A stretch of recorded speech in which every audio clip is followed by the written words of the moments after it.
Sir, Tripura public ওপিনিয়নে আপনাকে স্বাগত। নমস্কার। ত্রিপুরা হিউম্যান রাইটস অর্গানাইজেশনের আপনি একজন দীর্ঘদিন ধরে কাজ করছেন মানবাধিকার নিয়ে, একজন প্রাজ্ঞ এবং অভিজ্ঞ রাজ্যের লয়ার। তো সেই হিসাব করলে আমরা একদিকে আইনি ব্যাপারটি এবং সেই সঙ্গে মানবাধিকার হিউম্যান রাইটস ভায়োলেশনটা যদি আমরা বলি, একটা মানুষকে প্রকাশ্যে, যদিও এর রাজ্যে বহু ঘটনা ঘটছে এই ধরনের, তবে এই যে ঘটনাটা পুলিশের লোক, টিএসআর এর লোক প্রকাশ্যে একটা লোককে ফুটবলের মতো কিক করছে, প্রকাশ্যে দেখা যাচ্ছে, সেই বিষয়টাকে কিভাবে দেখছেন? এটা তো অবশ্যই নিন্দনীয়, এটা তো জঘন্য অপরাধ, অন্যায়। তো পুলিশ অধিকাংশ ক্ষেত্রেই মানুষের অধিকার লঙ্ঘন করছে। পুলিশের দায়িত্ব হচ্ছে আইনের শাসন রক্ষা করা, তারাই তো আইন ভাঙবে, এটাই তো নিয়ম। এটাই থানা হাজতে আসামির উপর কিংবা অভিযুক্ত মানুষের উপর, নির্দোষ মানুষের উপর পুলিশ মারধর করে। সারা দেশে আমরা দেখছি প্রকাশ্য দিবালোকে পুলিশ নাগরিকদের মারছে। আর আমাদের ত্রিপুরা রাজ্য দেখলাম আজকে হলো, যেটা অবশ্যই নিন্দনীয়। এটা এই ধরনের ঘটনা যখন প্রকাশ্যে জনসমক্ষে করা হয়, তখন বুঝতে হবে যারা করেন তারা বেপরোয়া, তারা জানেন তাদের কেউ স্পর্শ করবে না, তাই তারা এগুলো করার এত বড় সাহস পান। এটা রাজ্যের পরিস্থিতি কোন জায়গায় গেছে, মানুষের অধিকারের প্রতি পুলিশ আরক্ষা দপ্তর যে কতটা অশ্রদ্ধাশীল, এই ঘটনা থেকে এটা আবার নতুন করে প্রমাণিত হলো। এখন তো প্রকাশ্যেই করছে, তারা বেপরোয়া হয়ে গেছে, কারণ তারা জানে তাদের ঊর্ধ্বতন কর্তৃপক্ষের কোনো বিচার করবেন না, ঊর্ধ্বতন কর্তৃপক্ষ ব্যবস্থা নেবেন না, আর সরকার এগুলো দেখে চুপ করে বসে থাকবেন। সরকার এগুলোকে প্রশ্রয় দেন বলেই আজকে এত বেপরোয়া, এত সাহস পায় এগুলো করার। আজকে পুলিশকে দলের সেবাদাসে পরিণত করা হয়েছে। পুলিশ খুন হলে খুনের মামলা নেয় না, তদন্তের নামে প্রহসন করে, এফআইআর নেয় না, সাধারণ নাগরিকদের হেনস্থা করে। এটা আজকে আরেকটা ঘটনা দেখলাম আমরা। আবার এই রাজ্যে দেখুন, আমরা কোন রাজ্যে আছি, স্মার্ট ত্রিপুরা।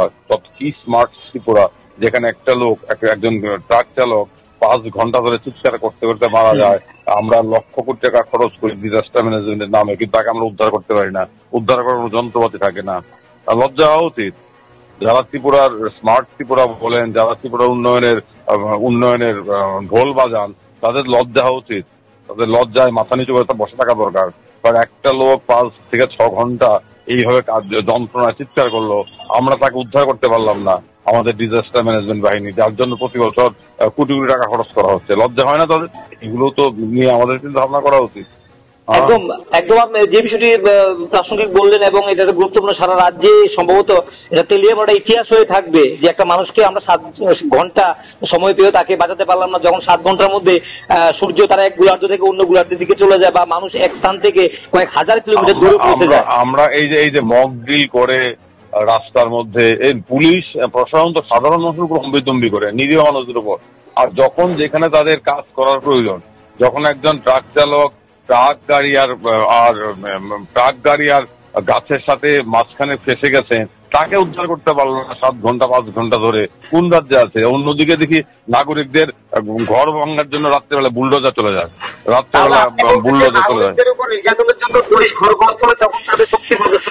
নাগরিকদের বাঁচানোর জন্য, নিরীহ মানুষদের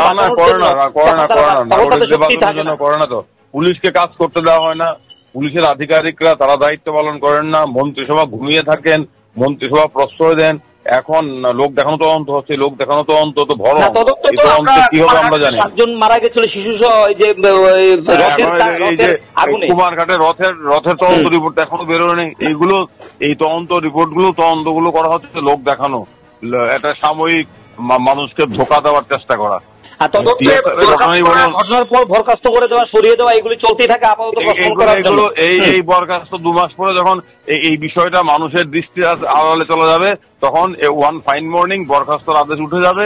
যাকে বরখাস্ত করা হলো তিনি আরো দ্বিগুণ উৎসাহে নতুন দায়িত্ব নিয়ে বুক ফুলিয়ে অফিসে যাবেন।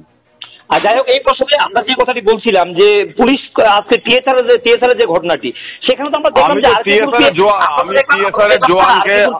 আরকিপুর পিএসএ 2 জনকে 45 দিনের মধ্যে বরখাস্ত করা হয়েছিল। শুনুন, আমি টিএসআর এর জওয়ানকে দায়ী করবো পুলিশের ঊর্ধ্বতন আধিকারিকদের। সোনামুড়া থানার ওসির বিরুদ্ধে যখন ডাকাতির অভিযোগ করে এফআইআর হয়, তখন তাকে বদলি করে আগরতলা এনে প্রমোশন দেওয়া হয়, ভালো পোস্টিং দেওয়া হয়। তাহলে পুলিশের আধিকারিকরা কি মেসেজ দিচ্ছেন, রাজ্য সরকার কি মেসেজ দিচ্ছেন? যখন সোনামুড়া একজন ওসির বিরুদ্ধে, তৎকালীন সোনামুড়া থানার ওসি, ভদ্রলোকের নামটা আমার এক্ষুনি মনে পড়ছে না, তার বিরুদ্ধে ডাকাতির অভিযোগ, 16 লক্ষ টাকার ডাকাতির অভিযোগ, এফআইআর হলো, তাকে তো সাসপেন্ড করা হলো না, পুরো বিভাগীয় তদন্ত করা হলো না। তাহলে কি মেসেজ দেওয়া হচ্ছে? বলা হচ্ছে তোমরা অন্যায় করো, তোমরা যা খুশি করো, আর সরকার আছে, আমরা আছি, আমরা সব নাকে তেল দিয়ে ঘুমাবো, তোমাদের কাজ হচ্ছে বিরোধীদের আক্রমণ করো, সাধারণ মানুষ হেনস্থা করো, আমরা তোমাদের ডিস্টার্ব করবো না। এর ফলে এই যে কালচার তৈরি করা হয়েছে, এই কালচার, এই একটা অপসংস্কৃতি তৈরি করা হয়েছে, যেখানে সমস্ত অন্যায়কে মদত দেওয়া হচ্ছে, যেখানে দুষ্টদের দমন না করে দুষ্টের পালন করা হচ্ছে, শিষ্টের দমন করা হচ্ছে, সেই কালচারের ফসল হলো এই আজকের ঘটনা, যেখানে পিএসআর জওয়ান একজন নাগরিকে কে লাথি মেরেছেন, লাথি বেটা করেছেন প্রকাশ্য দিবালোকে সবার সামনে। এটা তো এই অপসংস্কৃতির ফল। যে অপসংস্কৃতি এই রাজ্যে গত কয়েক বছর ধরে চাষ করা হচ্ছে, সেই অপসংস্কৃতির বিষবৃক্ষের ফল হচ্ছে এই ঘটনাগুলো।